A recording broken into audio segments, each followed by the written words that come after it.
Imagine a world where people can hear each other's thoughts. No more lies, no hidden motives, no pretty words masking emptiness. Every thought becomes a voice, impossible to silence. The streets no longer echo only with footsteps and cars. The air is filled with countless streams of consciousness.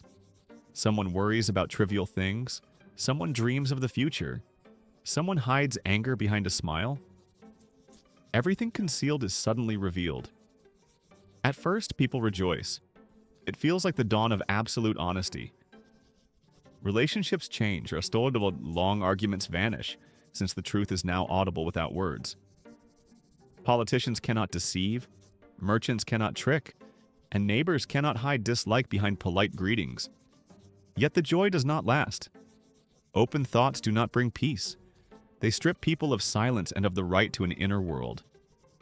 Love ceases to be a mystery.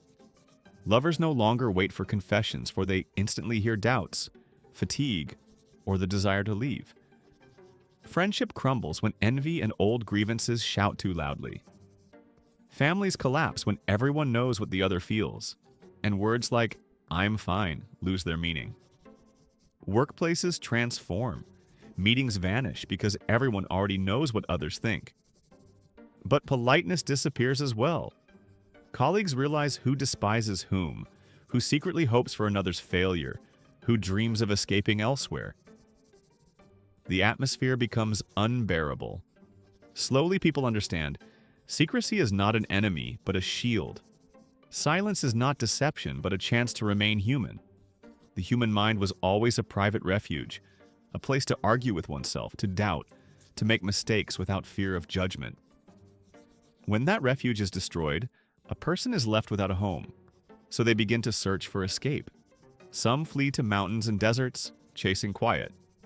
Some invent devices to block the flow of thoughts. Others train their minds, learning to close them like a locked door.